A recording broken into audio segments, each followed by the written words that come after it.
Fala amigos, estamos aqui para mais uma aula do nosso curso de súmulas do TST, bem como das orientações jurisprudenciais do TST aplicadas aos cálculos trabalhistas. Nessa aula nós trataremos sobre a atualização de cálculo. Vamos falar um pouquinho sobre juros, correção e dedução de cálculos de acordo com esses verbetes do TST. A primeira questão que nós vamos analisar são os juros de mora, as primeiras súmulas relacionadas a juros de mora.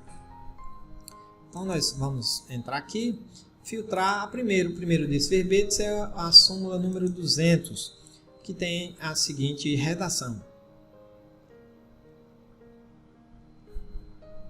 Os juros de mora incidem sobre a importância da condenação já corrigida monetariamente. Isso é muito tranquilo. Depois que a gente atualiza as verbas, é que atualiza monetariamente, com a correção monetária, com TR ou IPCA, é que aplicam-se os juros de mora. Dentro do sistema PJ Calc, a configuração de juros de mora é realizada nesse menu correção, juros e multa. Nós temos a possibilidade de escolher qual tipo de correção monetária, inclusive de somar duas correções monetárias, como TR até 24 de março de 2015 e PCAE a partir dessa data, e aplicar também juros de mora, configurar os juros de mora da Fazenda Pública, os juros de mora padrão, fazer uma série de configurações, deixar algum período sem cobrar juros de mora também é possível.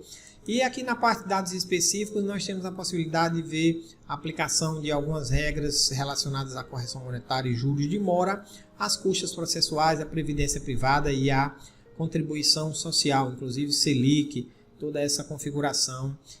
Também a questão do FGTS, né?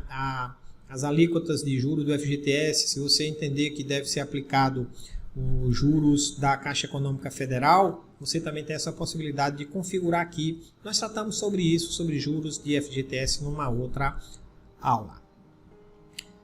Então, esse é o teor da súmula 200 do TST. Próxima súmula é a 211, que diz o seguinte: os juros de mora e a correção monetária incluem-se na liquidação, ainda que omissa o pedido inicial ou a condenação. Então, o advogado não precisa, na petição inicial, dizer que no cálculo devem constar os juros de mora e a correção monetária. Isso aí a gente já faz de ofício, a Justiça do Trabalho, o calculista já deve fazer de ofício. O fato de o advogado não pedir não faz com que ele perca esse benefício. Artigo 400, a súmula 439, nós tratamos, quando nós falamos sobre danos morais, né? E que ela diz que nas condenações por dano moral, a atualização monetária é devida a partir da data da decisão de arbitramento ou de alteração do valor. Os juros de mora incidem a partir do ajuizamento da ação. Nós tratamos sobre isso quando nós falamos sobre danos morais. A próxima OJ, né, orientação jurisprudencial, é a número 400, que diz o seguinte: os juros de mora decorrentes do inadimplemento de obrigação de pagamento em dinheiro não integram a base de cálculo do imposto de renda, independentemente da natureza jurídica da obrigação inadimplida, ante o cunho indenizatório conferido pelo artigo 404 do Código Civil aos juros de mora. Então, os juros de mora não entram na base de cálculo do imposto de renda. Nós, quando tratamos de imposto de renda, nós fizemos uns breves comentários ao cálculo do RRA, que é o rendimento recebido acumuladamente. O cálculo do imposto de renda na Justiça do Trabalho é feita na hora do pagamento das verbas. E o juro de mora não deve entrar na base de cálculo dessas verbas, é o que diz a OJ 400 do TST. A OJ 382 tem a seguinte redação: a Fazenda Pública, quando condenada subsidiariamente pelas obrigações trabalhistas devidas pela empregadora principal, não se beneficia da limitação dos juros prevista no artigo 1º-F da Lei 9494. Nós sabemos que a Fazenda Pública ela tem juros diferenciados, ela tem algumas prerrogativas. O juro de mora da Fazenda Pública é apenas 0,5%, ou caderneta de poupança atualmente. Nós tratamos nas nossas aulas no PJ Calc Plus sobre essa matéria. Então, essa súmula, essa OJ 382, diz que quando há condenação subsidiária, é muito comum os municípios, por exemplo, contratar empresas de prestação de serviço. Essas empresas são condenadas na Justiça do Trabalho e subsidiariamente o município, ou seja, se a empresa não pagar, o município vai pagar. Mas nesse caso ele não é beneficiário dessa redução dos juros de mora. O juros de mora nessa situação deve ser 1% ao mês, do mesmo jeito que é para as empresas de natureza privadas. Esse é o teor dessa súmula 382, dessa OJ 382.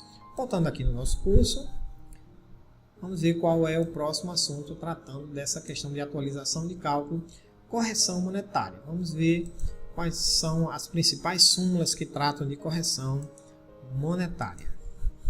Vamos filtrar aqui, correção monetária. Nós temos a súmula número 187, que diz o seguinte: correção monetária não incide sobre o débito do trabalhador reclamante.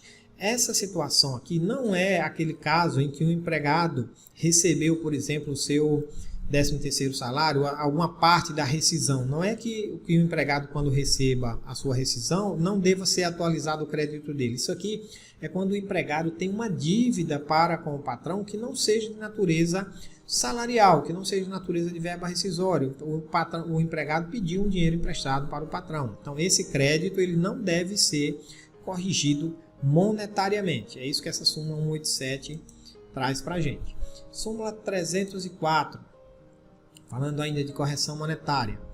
Os débitos trabalhistas das entidades submetidas ao regime de intervenção ou liquidação extrajudicial estão sujeitos à correção monetária desde o respectivo vencimento até o seu efetivo pagamento, sem interrupção ou suspensão, não incluindo, entretanto, sobre tais débitos juros de mora. Lembrando que empresas em liquidação ou intervenção judicial não se confundem com recuperação judicial. Para as empresas em recuperação judicial, a contagem de juros de mora e atualização monetária é normal. Nesse caso aqui é que não há juros de mora, ou seja, aquelas empresas que estão em liquidação ou intervenção judicial. Bom a gente fazer essa distinção.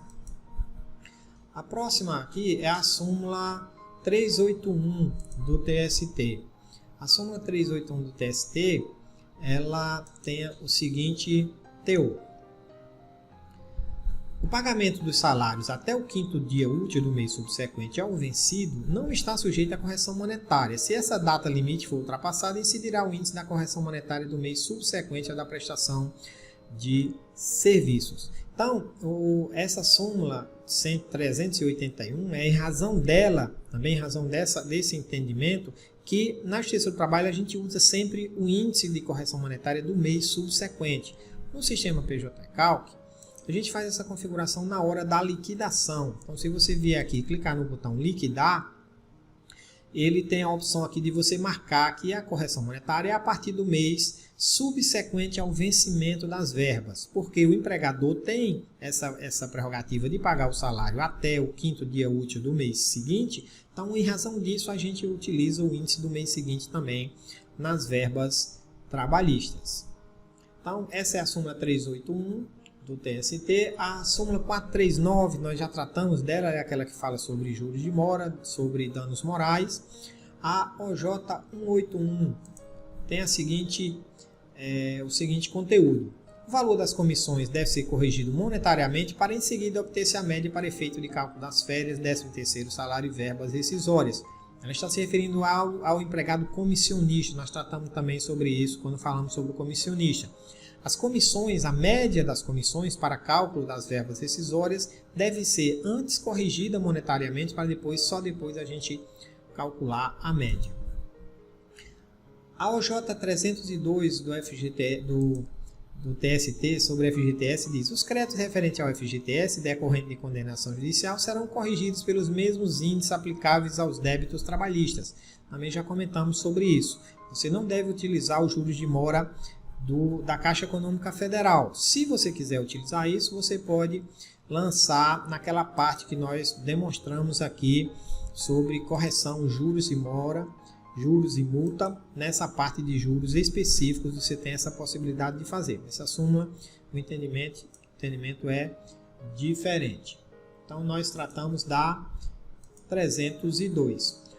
A OJ 181 nós já falamos, e por fim a OJ 107, que diz que a multa de 40% a que se refere o artigo 9º, parágrafo 1º do decreto 99.084, incide sobre os saques corrigidos monetariamente. Quando nós tratamos de FGTS, nós também falamos sobre isso. A atualização do FGTS deve ser em cima, a multa do FGTS deve ser calculada em cima dos valores integrais que foram depositados. Então, se o empregado sacou em razão de uma doença ou em razão do desemprego, ou de outro motivo que tenha autorizado ele a sacar esse dinheiro, ainda assim deve ser calculada essa multa de 40% sobre o valor total. Ok, meus amigos? Então, eu acredito que esse era o último item que a gente tinha para falar aqui dessa parte de atualização monetária. E, aliás, tem mais um aqui, né? Dedução. Vamos olhar aqui rapidinho. Vamos voltar aqui na nossa planilha.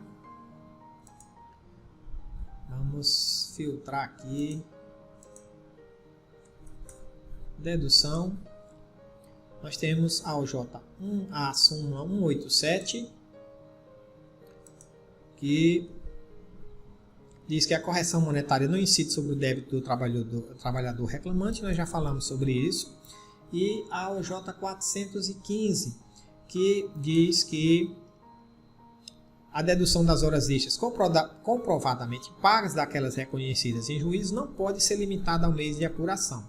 A dedução deve ser observada considerando todo o período trabalhado, o período imprescrito. Nós também, quando falamos de horas extras, nós comentamos esse assunto. Ok, meus amigos? Um grande abraço. Lembrando que esse material vai estar disponível para você, assim como o nosso e-book. Grande abraço e até a próxima aula. Tchau, tchau.